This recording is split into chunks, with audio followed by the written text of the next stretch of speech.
თუ არა X, ჩვენ ამ ამბავს ვერ გავიგებდით. ასე რომ წარმოიდგინეთ, ჩემი გაგვირვება, როცა დილით აპლიკაციაში ვათვალიერებდებდი სიახლეებს, როგორც ჩვეულებრივად ხდება ხოლმე. და გადავაწყდი ამ სურათს, რომელმაც შემდეგ ვიდეომდე მიმიყვანა, რომელსაც აქ არ გაჩვენებთ. შეგიძლიათ თავად ნახოთ ვიდეო, სადაც აფრიკელი მიგრანტი ცდილობს თეთრკანიანი მამაკაცის თავის მოკვეთას ბელფასტის ქუჩებში. დიახ, სწორად გაიგეთ. ეს კაცი, რომელიც ახლა უკვე სომალელად არის იდენტიფიცირებული, ამ კაცის მხოლოდ დაჭას კი არ ცდილობს. ის რეალურად ცდილობს სხეული ამ კაცის თავიდან გამოგოს. ეხლა თქვენ ამ ინციდენტის შესახებ წარმოდგენაც არ გექნებოდათ. რადგან ის, რაც მე გავაკეთე ამ ვიდეოს ნახვისთანავე, რა თქმა უნდა, გულისრევის და ზიზღის შეგრძნების შემდეგ, როცა ავივსე ბრაზით, იყო შემდეგი. მე გადავედი საინფორმაციო წყაროებზე, რომ მე ნახა, რას შევძლებდი გამეგო, რა ხდებოდა და თქვენ გაოცდებით, როცა შედეგებს ნახავთ. კეთილი იყოს თქვენი მობრძანება pushback-ში. მე ვარ მეირა ქეი, თქვენი წამყვანი. დარწმუნდით, რომ დააჭირეთ გამოწერის ღილაკს. თუ უკვე გეყოთ ეს ყველაფერი და გსურთ წინააღმდეგობის გაწევა. თუ ასეა, კეთილი იყოს თქვენი მობრძანება. თქვენ იპოვეთ თქვენი ხალხი. გაუზიარეთ ეს სამყაროს. მოდით გადავიდეთ კიდევ ერთი შეშლილი ამბის დეტალებზე. კარგი. მინდა დავამატო, რომ როცა ამ ვიდეოს ვიღებ, კიდევ ერთი შეტყობინება მივიღე მანჩესტერში დანით თავდასხმაზე და ასევე ესპანეთში ახლახან უმფთა შემთხვევაზე. და უნდა ვთქვა, მგონია, რომ მართლა დროა დავიწყოთ კითხვა საკუთარ თავთან. რა ჯანდაბა ხდება?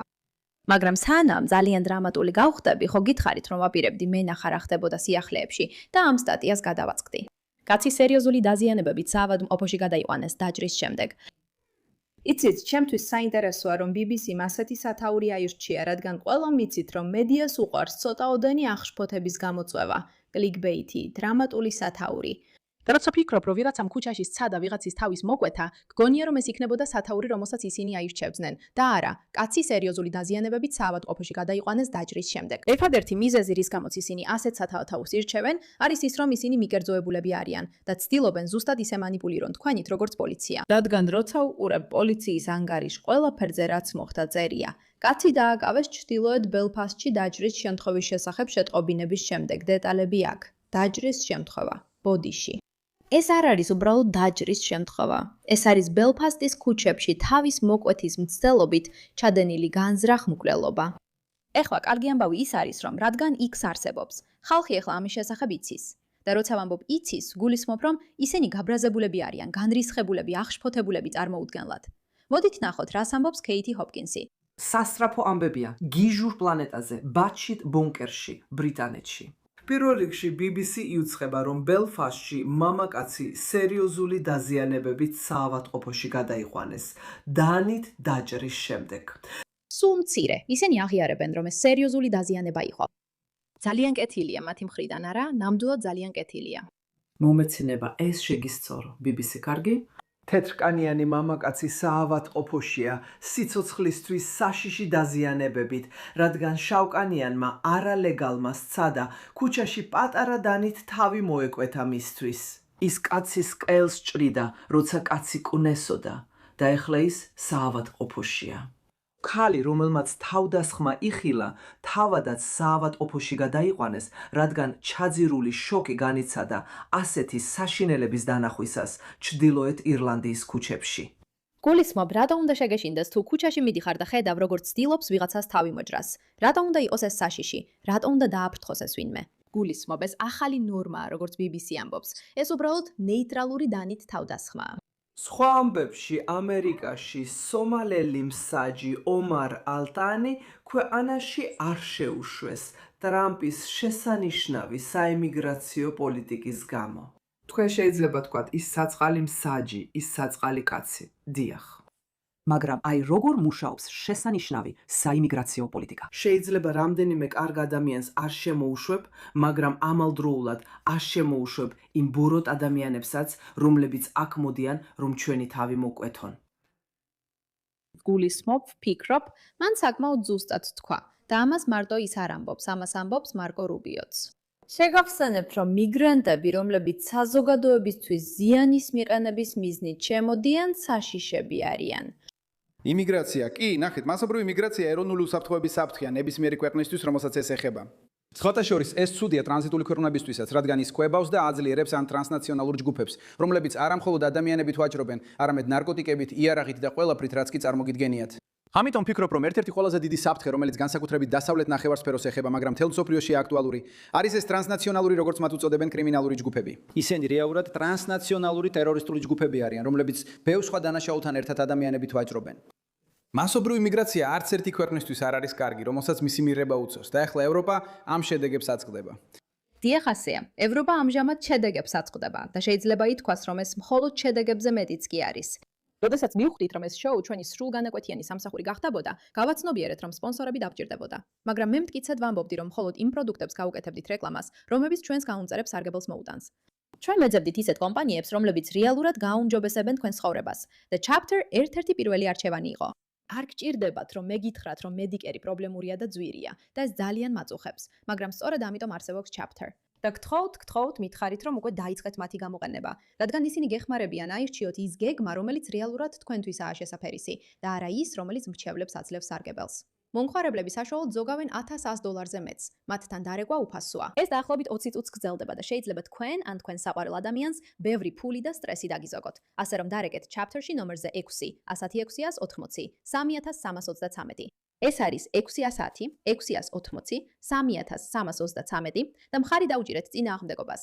სანამ ამას აკეთებთ, ეხლა შეგიძლიათ მხოლოდ წარმოიდგინოთ, რომ ამ მოვლენამ მასობრივი აღშფოთება და პროტესტები გამოიწვია ბელფასტში. იმიტომ, რომ ხალხს წელში ამოუვიდა ის აბსურდული იდეა, რომ იმ ადამიანების შემოშვება, ვისაც არ უნდა ასიმილაცია, კარგი აზრია. ადამიანები, რომლებიც ძალადობრივები და საშიშები არიან. და რა თქმა უნდა, ყველა ემიგრანტი არ არის ძალადობრივი. ყველა არალეგალური ემიგრანტი არ არის საშიში. სულელები არ ვართ. შეგვიძლია ნიუანსების გარჩევა. თუმცა ზოგჯერ, როგორც Kate Hopkins-ი ამბობს, ყველას უნდა აუგზავნოს შემოსვლა, რომ ბევრი ცუდი არ შემოვიდეს, თუნდაც რამდენიმე კარგი იყოს მათ შორის. მოდი ეს ცოტა ხანს ვნახოთ. იცით, ტრადიციული მედია ამ ამბავს აქ არასდროს გეტყვით.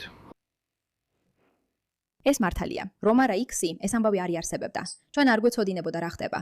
ბელფასტის მოსახლეობაც ვერ გაიგებდა ამის შესახებ, რადგან კიდევ ერთხელ ეს უბრალოდ შემთხვევითი დაჭრის ინციდენტი იყო. ეს საზიზგრობაა. ეს მთელ მსოფლიოში ხდება. უნდა დავრწმუნდეთ, რომ ეს არ მოხდება შეერთებულ შტატებში. მრავალფეროვნება ჩვენი ძალა არ არის. ისინი გატყუებენ, როცა ამბობენ მრავალფეროვნება ძალაა. არა, ასე არ არის. არა, ასე არ არის. ჩვენ უშვებთ მესამე სამყაროს ნაგავს ჩვენს ქვეყანაში. ჩვენ თვითონ გავხდებით მესამე სამყაროს ნაგავი. შეაჩერეთ ეს ამერიკაში. შეწყვიტეთ შეჭრა. ეხლა შეიძლება საკუთარ თავს გკითხოთ, რატომ უნდა მაინტერესებდეს ეს ამბავი? ეს ევროპაში ხფაში ხდება.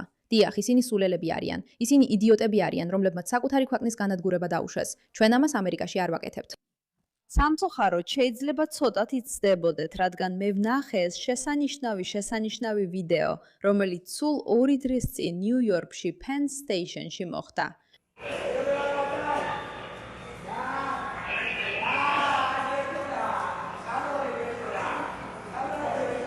ვინც ვერ ხედავთ რა არის ეს ვიდეო. აფრიკელმა ნიუ-იორკის Penn Station-თან 2026 წლის 7 ივნის საღამოს 7 საათისთვის 6 ადამიანი დაჭრა. ეს უკვე გარკვეულწილად საერთაშორისო პანდემიად იქცევა. ასე ვიტყოდი პანდემიად, რომელიც რეალურად გვჭირდება, რომ ვიფიქროთ და ვიფრთხილოთ. ეხლა თვითონ ირლანდიაში ეს ადამიანები ერთიანდებიან. ისინი ქუჩებს კეტავენ. ისინი აპროტესტებენ ამას, რადგან მათ ნამდვილად მობეზრდათ. მაგრამ მე საკუთარ თავს ვეკითხები, ნუ თუ არ ვფიქრობთ, რომ უფრო მეტმა ქვეყანამ უნდა ინერვიულოს იმაზე, რაც ხდება. მაგალითად, ჯოი მანირიანომ ახლახან ეს გამოაქვეყნა.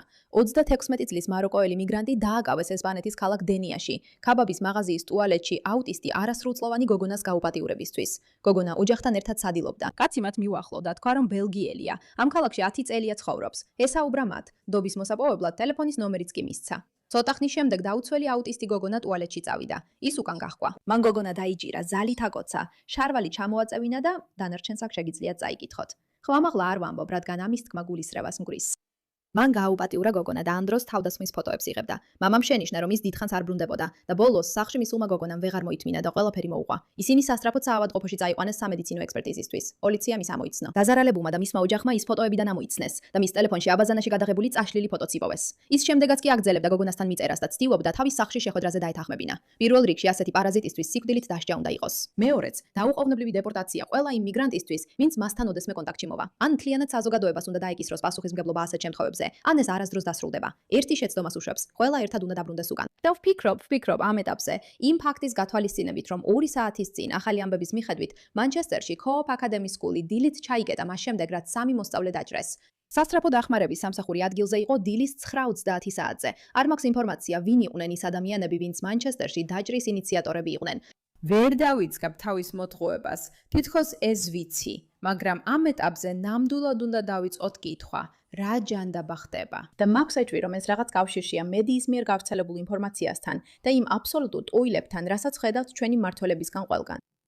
პოლიტიკა, გუბერნატორები მესმის რომ ამას ამბობთ. ხო არა, სომალის ახალი ისლამური სახელმწიფოს ISIS-ის ლიდერების ცოლი და შვილები ცხოვრობენ სოციალურ საცხოვრებელში. სხვათა შორის ეს 2025 წლიდანაა.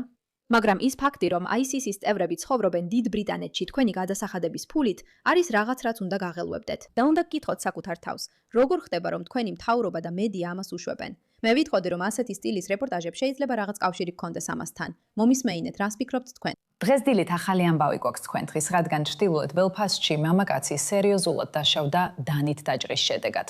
ჩრდილოეთ ირლანდიის პოლიციის სამსახურის ცნობით, ოფიცრები კინირ ავენიუზე დაახლოებით 22:30 საათზე გამოიძახეს.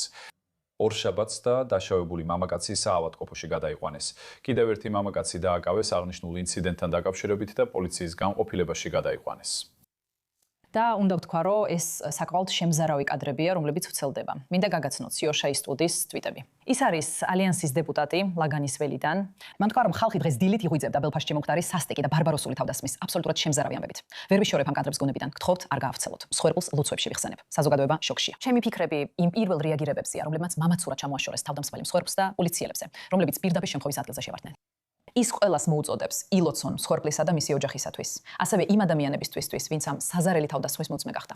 აუცილებელია პოლიციას მიეცეს დრო და სივრცე გამოძიებისთვის, რათა სამართლიანობა აღსრულდეს. შეიძლება? ბიჭებო, ამ ეტაპზე არ მგონია, რომ პოლიციას დრო სჭირდება იმის გასარკვევად რა მოხდა. ვფიქრობ, ყველამ ზუსტად ვიცით რა მოხდა. ეს გარდაუვალია. ეს ის არაზეც მთელი ეს დრო ვკვიროდით და ვამბობდით, რომ ასე გაგრძელდებოდა. ეს აშკარაა. აი ეს ხდება მაშინ, როცა შემოიყვან ხალხს, რომელიც პირდაპირ გეუბნება, რომ ზულს შენი კულტურა და ფიქრობს, რომ შენ უნდა იყო, საბოლოოდ ასე მთავრდება ყველაფერი. ეს მარტივია, ეს ადვილია, ეს გაურთულებელია. ყველა იმ ადამიანს, ვინც ეს კადრები ნახა, გულწრფელად გიგრძნობს თანაგრძნობას. ძალიან წუხვარ. ეს ტრაუმულია და არავის უნდა მოუხდეს ასეთი რაღაცის ნახვა ჩვეულებრივ დღეს. მაგრამ ეს არის ის, რაც ჩვეულებრივ დღეებში ხდება. და ერთ მომენტში ჩვენ მოგვიწევს გავიღვიძოთ იმ ფაქტის წინაშე, რომ აუტისტი გოგონები ტუალეტებში, თეთრკანიანი მამაკაცები ქუჩაში, ახალგაზრდა და ხანდაზმული ქალები, ბავშვები, ზრდასრულები და მოხუცები, ყველა აქ მყოფი თავდასხმის ქვეშაა. ჩვენი მთავრობა არაფერს აკეთებს ამის წინააღმდეგ. სინამდვილეში ისინი თავად ატარებენ ისეთ პოლიტიკას, რომელიც ამას შესაძლებელს ხდის. მედია კი თვალთმაქცურად იტყუება და ისე არასწორად აშუქებს ამ ამბებს, რომ წარმოდგენაც არ გექნებათ. და სწორედ ამიტომ ვართ აქ, რომ წინააღმდეგობა გაუწიოთ, რადგან არ დაუშვებთ, რომ ასეთი რამ ჩუმად მოხდეს. მადლობა ყურადღებისთვის.